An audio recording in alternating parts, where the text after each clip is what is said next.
सादर जय जिनेन्द्र।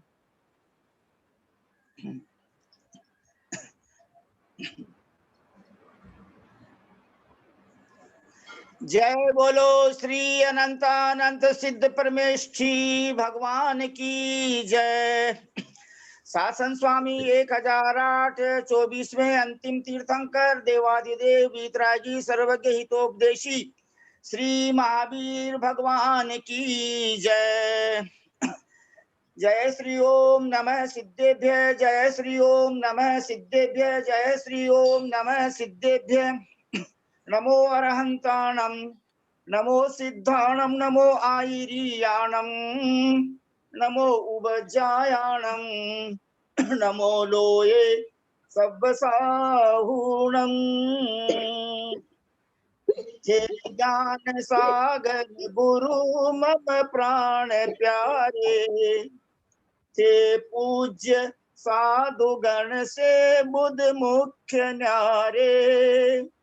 शास्त्रानुसार चलते मुझको चलाते, वंदू उन्हें विनय से सिर को झुकाते, पूजूं उन्हें विनय से सिर को झुकाते, वंदू उन्हें विनय से सिर को झुकाते। आदरणीय सरिता बहन जी पाटनी कोलकाता निवासी साहब, आपसे विनम्र प्रार्थना है कि देवादिदेव महावीर भगवान की पूजा का स्थापना का छंद गाने की कृपा करें। जय बोलो महावीर भगवान की जय। श्रीमत वीर हरे भव पीर, भरे सुख सीर अनाकुलताई, के हरि अंक हरि कर दंक, नहीं हरि पंकति मोलि सुआई। मैं तुमको ये थापत हूँ प्रभु, भक्ति समेत ही हर साई। हे करुणा धन धारक देव, यहाँ अब तिष्ठ हूँ शीघ्र ही आई, यहाँ अब तिष्ठ हूँ शीघ्र ही आई। सभी श्रावक श्राविका से विनम्र निवेदन है कि प्लीज हाथ जोड़ें, सिर झुकावें, बड़े आदर के साथ, बड़ी भक्ति के साथ, बड़े विनय के साथ अपने हृदय मंदिर में, अपने मनो मंदिर में, अपने मस्तिष्क में देवादिदेव तीर्थंकर प्रभु को विराजमान करें। ओम ह्रीं श्री महावीर जिनेन्द्र देव अत्र मम हृदय मंदिरे अवतर अवतर शंभो सटिति आवाहनम। ओम ह्रीं श्री महावीर जिनेन्द्र देव मम हृदय मंदिरे तिष्ठ तिष्ठ ठे ठे स्थापनम। ओम ह्रीं श्री महावीर जिनेन्द्र देव मम हृदय मंदिरे सन्निहितो भाव भाव वशट सन्निधिकरणं परिपुष्पाणि क्षिपामि। ओम ह्रीं श्री महावीर जिनेन्द्र देवाय जलम चंदनम अक्षतम पुष्पम नैवेद्यम दीपम धूपम फलम निर्वपामीति स्वाहा। अर्घ का छंद गाने की कृपा कीजिए। जल फल वसु सजी हिम थार, तन मन मोद धरु गुण गाऊं भव ददिता, पूजत पाप हरु। श्री वीर महा अति वीर सन्मति नायक, जय वर्धमान गुण दी सन्मति दायक हो। ओम ह्रीं श्री महावीर स्वामी जिनेन्द्राय अनर्घ्य पद प्राप्तये अर्घ्यम निर्वपामीति स्वाहा। ओम ह्रीं श्री महावीर स्वामी जिनेन्द्राय गर्भ कल्याणक प्राप्ताय, जन्म कल्याणक प्राप्ताय, तपः कल्याणक प्राप्ताय अर्घ्यम निर्वपामीति स्वाहा। केवल ज्ञान का छंद प्लीज। शुक्ल दशे वैशाख दिवस अरि, घात चतुक छे करना, केवल लय भवि भव सरतार, जजु चरण सुख भरन नाथ, मोहि राखो शरणा। श्री वर्धमान जिन राय जी, मोहि राखो शरणा। बहुत सुंदर, बहुत सुंदर। केवल ज्ञान ही आज तक हमको नहीं हुआ, इसलिए हम संसार में भटक रहे हैं और महावीर स्वामी ने आज केवल ज्ञान प्राप्त किया। बहुत सुंदर। राखो मोहि शरणा श्री महावीर जी, वीर जी राखो मोहि शरणा मोहि श्री महावीर जी, महावीर महावीर जी सनमति वीर जी, श्री महावीर जी सनमति वीर जी, राखो मोहि शरणा श्री महावीर जी। ओम ह्रीम। आज के दिन वैशाख शुक्ला दशम्याम केवल ज्ञान प्राप्ताय श्री महावीर स्वामी जिनेन्द्राय अर्घ्यम निर्वपामीति स्वाहा। सभी अपने अपने नगरों को छोड़कर पावापुर पहुंचे। ओम ह्रीम श्री 1008 देवादिदेव वीतरागी सर्वज्ञ हितोपदेशी हमारे शासन स्वामी अंतिम तीर्थंकर प्रभु श्री महावीर स्वामी जिनेन्द्राय पावापुर के पद्म सरोवर से मोक्ष मंगल मंडिताय अर्घ्यम निर्वपामीति स्वाहा। ओम ह्रीम श्री महावीर स्वामी जिनेन्द्राय जयमाला पूर्णार्घम महाअर्घम निर्वपामीति स्वाहा इति आशीर्वादः परिपुष्पांजलिं क्षिपामि। ओम ह्रीम श्री महावीर स्वामी जिनेन्द्राय नमो नमः। ओम ह्रीम श्री महावीर स्वामी जिनेन्द्राय नमो नमः। ओम ह्रीम श्री महावीर स्वामी जिनेन्द्राय नमो नमः। बहुत सुंदर। आदरणीय सरिता बहन जी साहब, महावीर भगवान के समान आपको अतिशीघ्र तीर्थंकर पद प्राप्त होगा और जो है आप जो है अतिशीघ्र निर्वाण लक्ष्मी को प्राप्त करेंगे। आपका बहुत पुण्य रहा जो आज आपने महावीर भगवान की पूजा गाई, बहुत सुंदर। हम सब आपके पुण्य की अनुमोदना करते हैं, आपकी बहुत तारीफ करते हैं, प्रशंसा करते हैं, आपका बहुत हम आभार मानते हैं। अब हमारे आदरणीय मंजूज बहन जी जयपुर निवासी, आपसे विनम्र प्रार्थना है कि आप हमें अंतिम तीर्थंकर महावीर स्वामी के जीवन परिचय के बारे में बताने की कृपा करें। आदरणीय मंजू जैन जी जयपुर निवासी, प्लीज। प्रणाम भाई साहब, सबको जय जिनेन्द्र। पूर्व भाव से थोड़ी बोलना, महावीर भगवान के बारे में तो सबको सब कुछ पता है जी, संक्षेप में बता दीजिए प्लीज। हाँ वही तो।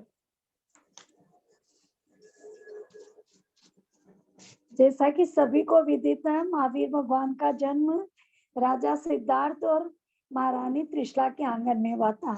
आषाढ़ शुक्ला षष्ठी के दिन उत्तर आषाढ़ा नक्षत्र के समय प्राण वल्लभा प्रियंकारिणी त्रिशला जी का दूसरा नाम जो है, उन्होंने रात्रि को 16 सपने देखे थे और सुबह महाराज के मुख से जब उन सपनों का फल जाना तो पता चला कि उनके तीर्थंकर गर्भ में आए हैं। तो इस आषाढ़ शुक्ला षष्ठी के दिन तो उनका गर्भ कल्याणक था। सुखपूर्वक 9 महीना 7 दिन बीत जाने पर चैत्र शुक्ला त्रयोदशी के दिन अर्यमा नामक शुभ योग में जिस प्रकार पूर्व दिशा में बाल सूर्य उत्पन्न होता है, रात्रि में चंद्रमा उत्पन्न होता है, उसी तरह प्रियकारिणी रानी के उदर से पुत्र रत्न उत्पन्न हुआ।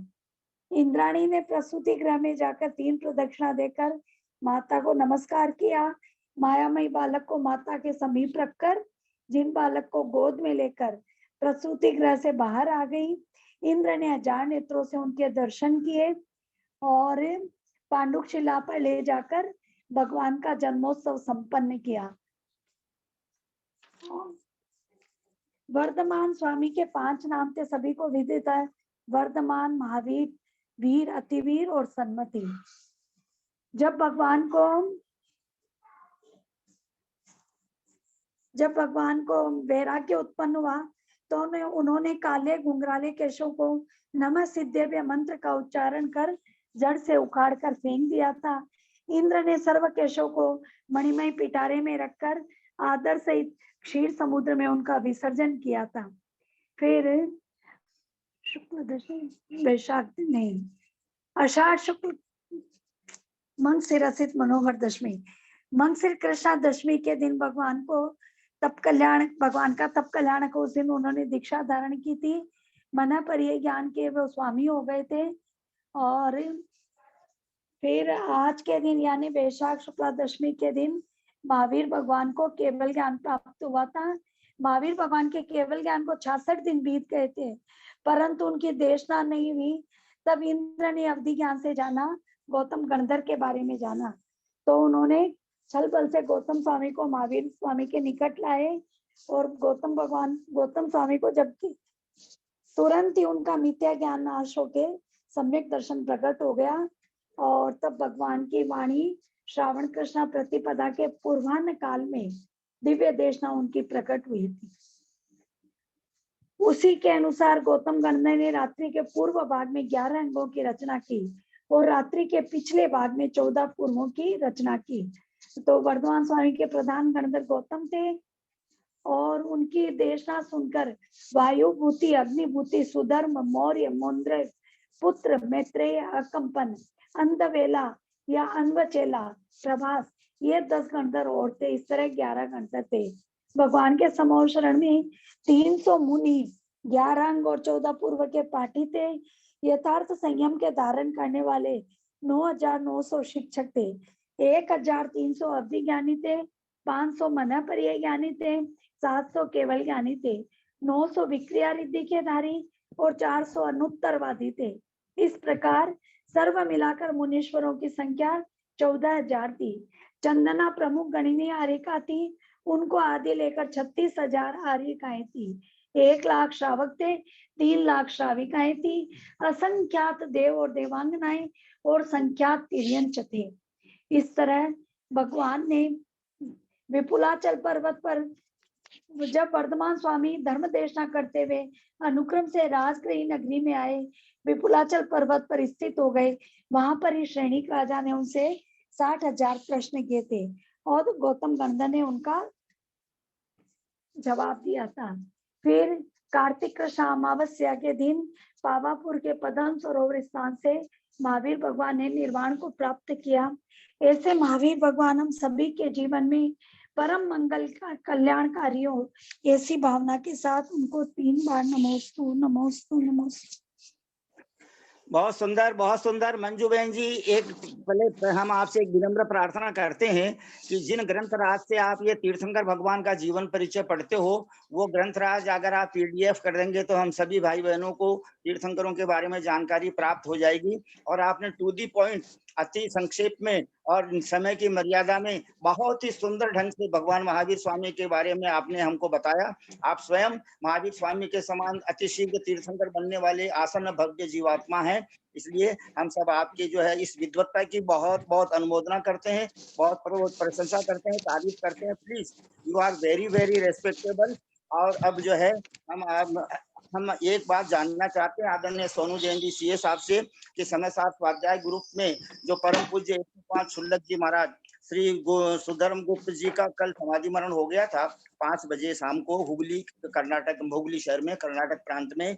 परम पूज्य आचार्य गुरुदेव गुप्तिनंदी जी महाराज के वो शिष्य हैं। तो क्या उनका दाह संस्कार हुआ या नहीं हुआ? अगर आपको पता हो तो आप हमें अवगत कराएं। अगर पार्थिव शरीर है और अभी दाह संस्कार चल रहा है तो आज समय सार जी का और जो है संख्या प्ररूपणा का स्वाध्याय नहीं हो पाएगा, इसलिए आप हमें बताएं। तब तक मैं आपको 2-3 मिनट में भगवान महावीर स्वामी के बारे में अति संक्षेप में निवेदन कर रहा हूं। सभी भाई बहन हाथ जोड़ें। ये वीर भक्ति में श्लोक आया है। यह सर्वाणि चराचराणि विधिवत् द्रव्याणि तेषां गुणान् परयायानपि भूत भवतः सर्वान् सदा सर्वथा जानीते युगपत् प्रतिक्षणमतः सर्वज्ञ इत्युच्यते। सर्वज्ञाय जिनेश्वराय महते वीराय तस्मै नमः, वीराय तस्मै नमः, वीराय तस्मै नमः। भगवान महावीर स्वामी के बारे में हम सभी को बहुत बहुत सारी बातें मालूम है। आदरणीय सोनू बहन जी, प्लीज आप हमें बताने की कृपा करें कि परम पूज्य 105 सुधर्म गुप्त जी शुल्लक जी महाराज का, जिनका कल समाधि मरण हो गया था, उनका दाह संस्कार हो गया क्या? पंडित जी, पावाधुक वंचना। पंडित जी, मुझे नहीं पता। बहुत सुंदर। हमारे आदरणीय सोनू बहन जी को नहीं पता है, तो ऐसी संदिग्ध अवस्था में आज हम जो है अभी तक तो नहीं होंगे। कल शाम जी। को ही हो गया है तो सुबह सुबह हो जाना चाहिए, फिर तो इतना देर तक इतना लेट होना नहीं चाहिए, जैसा कि प्राय देखते हैं, क्योंकि कल शाम को ही समाधि हो गई थी ना।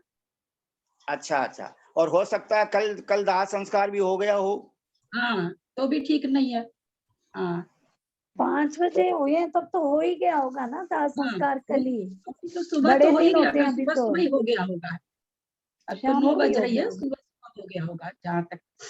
पंडित जी तो साहब, एक भावनासना होती है महावीर भगवान के बारे में कि महावीर भगवान का जीव मारीच के पर्याय में तीर्थंकर का पोता, उसी भाव से मोक्ष जाने वाले चक्रवर्ती का बेटा, बाहुबली जो कामदेव थे उनका भतीजा, अनंत वीर्य का भतीजा, प्रथम गणनी प्रथम गंधर का भतीजा।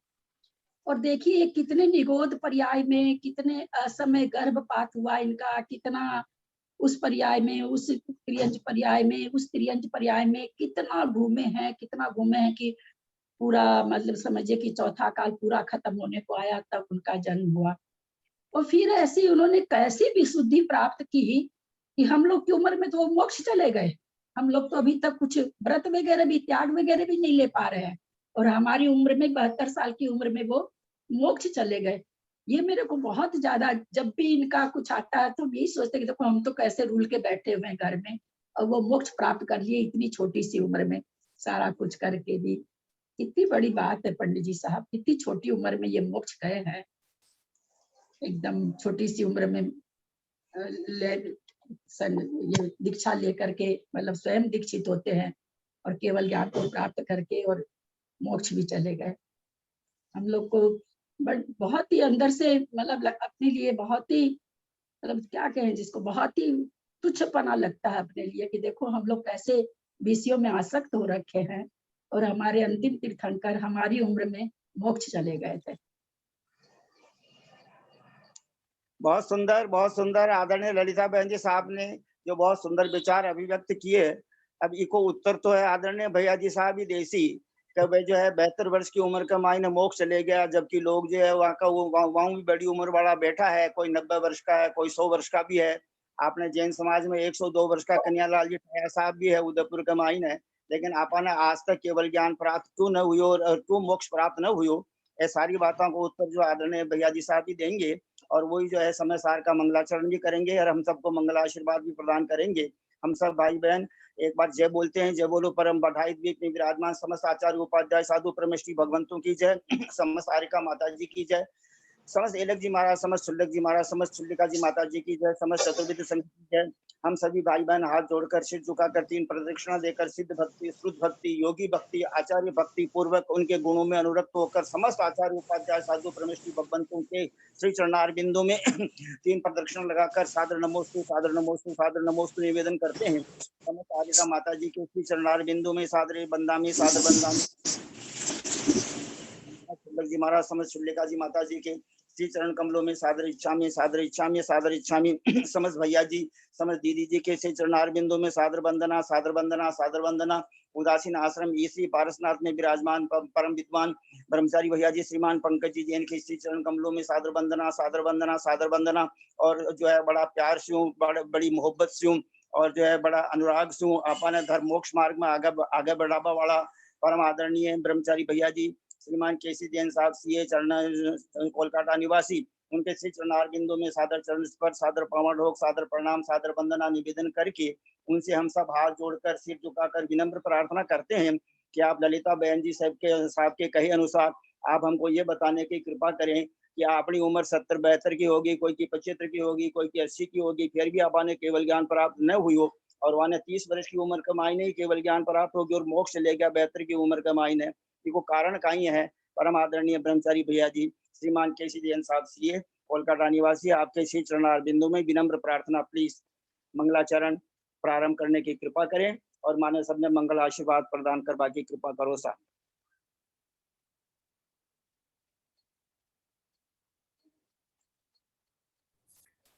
ओम नमः सिद्धेभ्यः ओम नमः सिद्धेभ्यः ओम नमः सिद्धेभ्यः।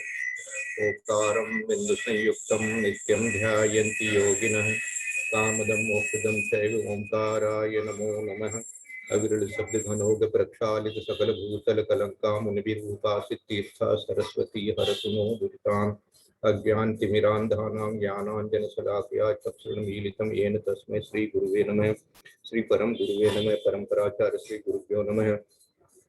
सकल कलुषमिन्वंसकं श्रेष्ठां परिवर्तकं धर्म संबंधकं भव्य जीवमने प्रतिबोधकारकं पुण्य प्रकाशकं पाप प्रणाशकं इदं शास्त्रं श्री समयसार नामधेयम् अस्य मूल ग्रंथ कर्तारः श्री सर्वज्ञ देवा तदुत्तर ग्रंथ कर्तारः श्री गणधर देवा प्रतिगणधर देवा तेषां वचोनुसार नासाद्य आचार्य कुंदकुंद देवेन विरचितं तस्य संस्कृत टीका आचार्य जयसेन देवेन विरचितं तस्य हिंदी टीका आचार्य ज्ञानसागर देवेन विरचितं तस्य पद्यानुवाद आचार्य विद्यासागर देवेन विरचितं। मंगलम भगवान वीरो मंगलम गौतमो गणी मंगलम कुंदकुंदाब्जो जैन धर्मोस्तु मंगलम सर्वमंगल मांगल्यम सर्वकल्याणकारकं प्रधानम सर्वधर्माणां जैनम जयतु शासनम सर्वे श्रोतारः सावधानतया शृण्वन्तु।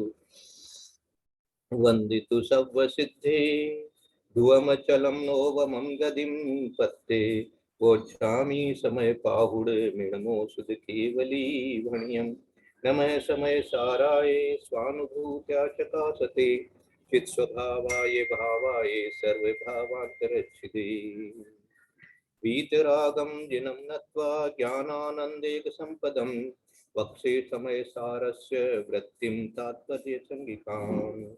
बोले देवादिदेव महावीर भगवान की जय। बोले भगवान महावीर स्वामी के ज्ञान कल्याण की जय। बोले देव आचार्य कुंदकुंद स्वामी महाराज की जय। बोले आचार्य अमृतचंद्र स्वामी महाराज की जय। बोले आचार्य जयसेन स्वामी महाराज की जय। बोले आचार्य गुरुवर विद्यासागर महाराज की जय। बोले आचार्य गुरुवर वर्धमान सागर महाराज की जय। सरस्वती नमस्तुभ्यं वरदे कामरूपिणी विद्यारंभं करिष्यामि सिद्धिर्भवतु मे सदा। बोले द्वादशांग जिनवाणी माता की जय बोलिए कर्णानुयोग विशेषज्ञ परम पूज्य आचार्य कल्प 108 श्री श्रुत सागर जी मुनि महाराज की जय। परम पूज्य मुनिवर 108 श्री अंतरात्मा सागर जी महाराज की जय। परम पूज्य मुनिवर 108 श्री सहिष्णु सागर जी महाराज की जय। परम पूज्य मुनिवर 108 श्री ज्ञानी ध्यानी तपस्वी सिद्धांत वेत्ता वैयावृत्यशील मुनिवर श्री प्रभव सागर जी महाराज की जय। पारसनाथ मुनिराज को 4 महीने छद्मस्त अवस्था में रहने के बाद केवल ज्ञान हो गया 30 वर्ष 4 महीने की उम्र में। और महावीर मुनि तीर्थंकर महावीर वर्तमान महावीर मुनिराज को लगभग 42 इयर्स की एज में 12 वर्ष की तपस्या के बाद केवल ज्ञान प्राप्त हो गया। भाई जी आपने सबने आज तक केवल ज्ञान प्राप्त क्यों न प्राप्त हुई हो, इको भी आप उत्तर देवा की कृपा करो। और आप माने सबने मंगल आशीर्वाद प्रदान करवा की कृपा करो, ताकि अब जो होनी ये तो होगी, अब जल्दी केवल ज्ञान प्राप्त हो जावे। ज्ञान को उत्साह माँ का हृदय में भरवा की कृपा करो प्लीज आदरणीय भैया जी साहब। हाँ, बहुत बहुत आशीर्वाद है कि आपको इस क्यों का उत्तर मिल जाए। ये आशीर्वाद है। आज ये जो आपने क्यों जानना शुरू कर दिया, बस ये क्यों का उत्तर अपनी आत्मा से पूछने लग जाओ और उस क्यों का उत्तर अपनी आत्मा से मिल जाए, यही सबके लिए सबसे बड़ा आशीर्वाद है।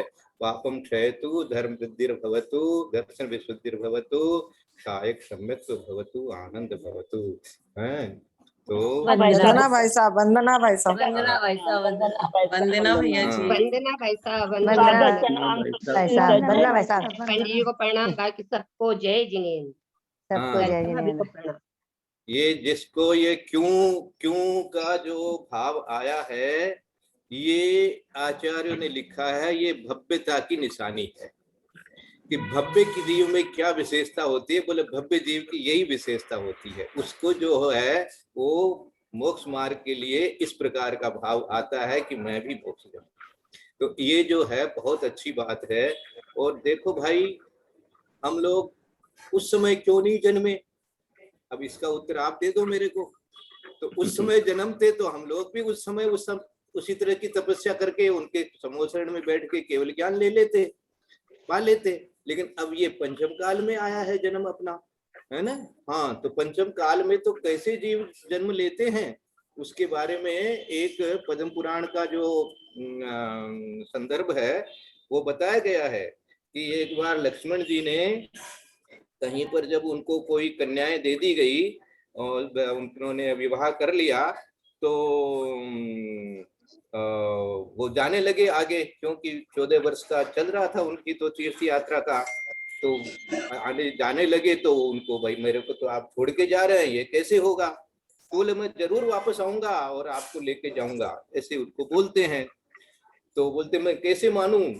तो उन्होंने उत्तर दिया कि यदि मैं वापस न आऊं तो मुझे ऐसा पाप लगे कि मेरा जन्म पंचम काल में होवे। अब सोचो आप, हाँ, तो अपन ने कौन कौन से पाप किए होंगे भाई? तो उसके कारण से ये जीव जो है अभी पंचम काल में है। कोई बात नहीं, जहां है वहीं है, तो जहां से शुरू यात्रा कर सकते हैं वहीं से यात्रा करो, जब जागे तभी सवेरा। इसलिए कोई चिंता की बात नहीं, सम्यक दर्शन यहाँ हो सकता है, इसमें कोई बाधा नहीं है। और इस काल में भी इस सहनन से भी ऐसे ऐसे आचार्य विद्यासागर महाराज जैसे, आचार्य प्रसन्न सागर महाराज जैसे, आचार्य विराग सागर महाराज जैसे इतने तपस्वी, इतने ज्ञानी, आचार्य सन्मति सागर महाराज जैसे, आचार्य शांति सागर महाराज जैसे, आचार्य अपने जो शिखर जी में है विशुद्ध सागर जी, विशुद्ध सागर महाराज जी तो है ही, वो जो संभव सागर महाराज जी हैं, तो इनका तब भी देखो ऐसे भी हैं, इस काल में भी है। तो अपने पास में जैसा सहनन, और आपके लिए तो हम क्या कहेंगे, आपको जितना ज्ञान है का क्षयोपशम है, ये भी तो कोई कम नहीं है। हाँ, आज के काल में तो जैसे कुंद स्वामी को क्या कहते हैं, कलिकाल सर्वज्ञ कहते हैं कुंद स्वामी को। इसीलिए से हम तो यही कहेंगे, भैया हमारे ग्रुप के समझिए, हमारे समाज के समझिए, हमारे साथियों में समझिए, आप जो है हमारे तो एक तरह से महाज्ञानी ही है। तो ये कैसे हो गया, ये हो गया, ये भी हो गया। तो जितना अपना क्षोभ समय उतना होएगा ही होएगा। और यही जो एक छोटा सा दीपक भी, एक छोटी सी अग्नि, जैसे कहा है रत्नकंड श्रावकाचार्य में कि यदि वो राख के नीचे भी दबी हुई अग्नि रहेगी तो वो एक न एक दिन आ जाएगी ऊपर। तो ये जो अपना बीज आ गया यहाँ पर, ये अपने को वही महावीर बनाएगा। हम भी उन महावीर भगवान की जैसे सिद्धशिला में विराजमान है, वैसे ये आत्मा भी जाके विराजमान हो जाएगी। कोई चिंता की बात नहीं, आगे पीछे से कोई फर्क नहीं पड़ने वाला है। यही काम अपने को होना है, अपने पुरुषार्थ करते रहेंगे। 438वीं गाथा अपनी चल रही थी। एक लाइन बताना चाह रही हूँ भाई साहब, आज वंदना भाई साहब, बहुत अच्छा लगा आपका उद्बोधन, बहुत संतोष हुआ। हाँ, कुसुम दीदी कुछ बोल रही थी। कुछ नहीं, आप महावीर भगवान की जब पर्याय और भों की बात जैसे आज हमारे ललिता जी ने पूछा आपको, तो मैंने उनका चारित्र थोड़ा पढ़ा था, उसमें एक बड़ी मतलब उनके सारे भवों की बात आते हुए ये लिखा है कि 3 लोक और 3 काल में इससे बढ़कर और कोई भी इस जीव का शत्रु नहीं है। मिथ्यात्व के लिए लिखा है, क्योंकि मिथ्यात्व के कारण मरीचि का जीव इतना पर्याय में भ्रमण किया। तो एक बात बड़ी बुद्धिमान पुरुषों का कथन है कि यदि मिथ्यात्व और हिंसादी पापों की तुलना की जावे तो मेरू और राई के समान अंतर मालूम होगा। यानी पापा हिंसादी पाप तो फिर राई के पाप बराबर बता दिए, और मिथ्यात्व को सुमेरु पर्वत के बराबर। यही मेरे को लगा कि बाप रे, मिथ्यात्व इतना, हमको मिथ्यात्व से ही रुल रहे हैं। ज्ञानमती माता जी का लिखा हुआ है, तो मैंने कहा लो, हिंसादी पापों को तो राई के बराबर ही बताया, मिथ्यात्व इतना बड़ा है हमारे लिए, तो वही संसार परिभ्रमण करा रहा है हम लोगों को। ठीक है सब, यही पढ़ के आपको लगा मन में। इष्टोपदेश के उसमें आया हुआ है, ये बहुत अच्छा है। आज अपन जो है सम्यक दर्शन प्राप्त कर चुके हैं, ऐसा भाव बना लो, और उस सम्यक दर्शन के, हाँ बिल्कुल, और उस सम्यक दर्शन के, ये सम्यक दर्शन की नाव में बैठ गए हैं अपन। क्या बात हो गई, सम्यक दर्शन की नाव में बैठे हैं, तो वो नाव तो आगे जाएगी ही जाएगी, वो डूबे नहीं सकती। अब नहीं डूब सकती वो नाव, वो तिरेगी ही तिरेगी। जल्दी आगे पीछे से कोई फर्क नहीं पड़ने वाला है, कौन आगे जाएगा कौन पीछे जाएगा। महावीर स्वामी भी आदिनाथ स्वामी के समय में क्यों नहीं मोक्ष चले गए? नहीं गए तो नहीं गए, कभी भी तो चले गए। तो इस तरह से अपने भी जाएंगे ही जाएंगे, ऐसा कोई विचार अपने को, कोई तरह का विकल्प नहीं रखना। अब विकल्प तो हमारे सब समाप्त हो ही गए हैं ना, जो सम्यक दर्शन जिसको है उसके कहाँ विकल्प है, उसको तो बस वो सम्यक दर्शन ही सम्यक दर्शन दिखता है अंदर में, अपने आप में सम्यक दर्शन ही दिखता है, और कुछ दूसरी चीज दिखती ही नहीं है उसको। अब मिथ्यात्व तो है ही कहाँ, कोई अंधेरे का काम ही नहीं है, मिथ्यात्व नाम की चीज मेरे पास कहीं है ही नहीं है, बस अब कुछ नहीं है मेरे पास, तो सम्यक दर्शन है ही है ना। मैंने आपको उस दिन कहा था कि आचार्य श्री ने कहा हमको ये कि भैया हमारा सम्यक दर्शन कोई मोम का नहीं है जो किसी के कह देने से गल जाएगा। हाँ, ऐसा अपने आप में दृढ़ विश्वास रखो। और जो आप इतना ज्ञान का क्षयोपम है, आप बार बार जो आपने कितनी अच्छी बात बताई थी हमको कि भैया चाहे से थोड़ी देर के लिए ही व्रत ले लो, 4 घंटा मैं नहीं खाऊंगा, 2 घंटा नहीं खाऊंगा, चारों प्रकार के आहार का त्याग है, शाम को 4 बजे तक का ऐसा त्याग किया हुआ, इस समय क्या हो जाएगा, कोई बात नहीं है। तो ये आपके अंदर में जो इतनी प्रेरणा देने की भाव है, आपके अंदर में स्वयं के ऐसे भाव हैं, और सब में जितने लोग हम लोग सुन रहे हैं, भाव बोल रहे हैं, सबके अंदर में ऐसे ही भाव है, वो जीव ऐसा ही है इस समय। तो ऐसा जो जीव है वही तो सम्यक दृष्टि होता है, वही तो स्वर्ग जाएगा, और स्वर्ग जाएगा तो स्वर्ग से तो समुसरण में ही जाएगा, और कहाँ जाएगा। स्वर्ग में जाने का और हमारा उद्देश्य क्या है, यही सोच लो। उद्देश्य कहने का अर्थ यह है कि स्वर्ग में जाकर के हम क्या करेंगे, यही तो करेंगे, समुसरण में जाके बैठे रहेंगे, बस समुसरण में बैठे रहेंगे अपने तो रात दिन, वहां तो कोई दिन का रात का कोई फर्क भी नहीं है, 24 घंटा समुसरण में बैठे रहेंगे। ऐसी अपनी योग्यता हो जाएगी इस सम्यक दर्शन के माध्यम से। और जो समुसरण में जाकर के बैठने वाला जीव है वो तो फिर मनुष्य पर्याय प्राप्त करेगा ही करेगा। और क्या ना, आज 438वीं जो गाथा अपनी थी उसमें कुछ बहुत सारी बातें हैं जो अपने को थोड़ा सा अच्छे से समझना है। व्यवहारियो पुण्य ओ दो निव्विलिंगाणि फणदि मोक्ष पहे निश्चय ओ दूणेच्छदी मोक्ष पहे सब्बलिंगाणि। दो द्रव्य भाव में लिंग नितांत पाए जाते विमोक्ष में व्यवहार गाए। पे लिंग का न शिव के पथ में सहारा आत्मा अलम सहज निश्चय ने पुकारा। ये दो द्रव्य और भाव में लिंग, मैंने 2 लिंग बता दिए इन्होंने, एक द्रव्य लिंग और एक भाव लिंग। तो ये व्यवहार से तो है, लेकिन आगे क्या कहते, निश्चय दो निच्छदी मोक्ष पुहे, लेकिन शिव का पथ तो आत्मा अलम सहज निश्चय ने पुकारा। जो भावलिंग माने निश्चय से जो लिंग है उसी से अपना मोक्ष मिलेगा। इसकी ये टीका इत्यादि आप लोगों ने नहीं पढ़ी होगी, तो मैं यही आज इसको अच्छी तरह से पढ़ते हुए और समझाते हुए इसको आगे बढ़ाता हूँ। इसमें बहुत सार भरा हुआ है।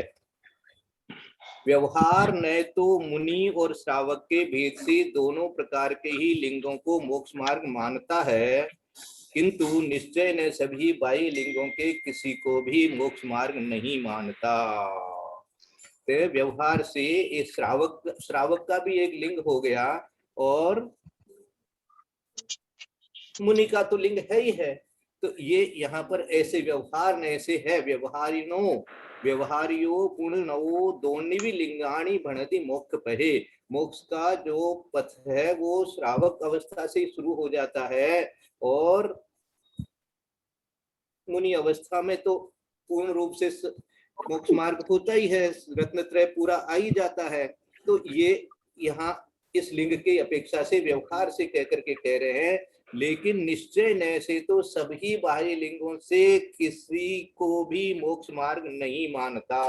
बाह्य लिंग से कोई उसका लेना देना नहीं है, ये तो आत्मा की बात है। बाह्य लिंग यानी लिंग माने चिन्ह होता है, तो कोई जैसे महान भगवान हैं तो उनका सिंह चिन्ह है, तो किसी का सर्प चिन्ह है, तो किसी का क्या है मंदिर चिन्ह है, किसी का चकवा चिन्ह है, किसी का बैल चिन्ह है, किसी का वज्रदंड चिन्ह है। तो ये चिन्ह तो खाली उस प्रतिमा को पहचानने के लिए है कि ये प्रतिमा जी जो है वो भगवान की है। वाकई रूप तो वो एक ही है, वंदना तो उस अरहंत अवस्था की ही हो रही है, उस आत्मा की हो रही है जिसके अंदर में केवल ज्ञान है, जिसके अंदर में अनंत चतुष्टय है। तो इसलिए कह देंगे फिर लिंग की कोई बात है ही नहीं, वो तो बाहर से दिखने की चीज है। तो ऐसा ये यहाँ लिंग के बारे में अपने बात कह रहे हैं। टीका में क्या क्या कहा है सुनते जाओ। व्यवहारिक नए मोक्ष मार्ग में निर्ग्रंथ दिगंबर लिंग और उत्तम श्रावक का लिंग, इन दोनों लिंगों को मोक्ष मार्ग में उपयोगी मानता है। ये जो यहाँ पर लिखा हुआ है, इससे उत्तम श्रावक का अर्थ यहाँ एलक जी या क्षुल्लक जी ऐसा आ गया है ना। उत्तम श्रावक तो वही होते हैं। तो इसको लेकर के एक विद्वान जो थे वो उन्होंने मुझे कहा था कि भाई ये तो बात समझ में आती नहीं है, ऐसा कैसे हो सकता है। लिंग तो जो है वो एक ही माना गया है, मुनि लिंग ही माना है मोक्ष का कारण। ये श्रावक वाली बात कहाँ से लिख दी ज्ञान सागर महाराज ने। तो ऐसा उन्होंने मुझे प्रश्न किया था। तो मैंने उनको कहा कि भाई देखो कहाँ लिखा हुआ है, मुझे देखना है, फिर अपन बात करते हैं। तो ये गाथा अपने को मिली 438 नंबर की, इस गाथा में ऐसा है। तो ऐसा जो लिखा हुआ है, और इसकी टीका में जयसेन स्वामी ने भी लिखा है कि भाई ये जो दो लिंग है तो ये यहाँ पर उत्तम श्रावक के लिए दिया हुआ है। तो यहाँ तो लिंग को वो कह रहे हैं कि लिंग का कोई महत्व नहीं है। लिंग जो है मोक्ष मार्ग जो है वो लिंग से नहीं हो रहा है, भाव से हो रहा है। इसलिए जब भावलिंग होता है तो फिर बाहर का लिंग जो है कोई काम का है नहीं। बाहर के लिंग का तो खाली बाहर का ही रह गया वो तो इसके अपेक्षा से यहाँ पर है। और जैसा जयसेन स्वामी ने लिखा है उसी को उन्होंने अनुवाद करके लिख दिया है। फिर भी उन विद्वान महाशय को ये बात पूरी समझ में आई नहीं कि भाई ये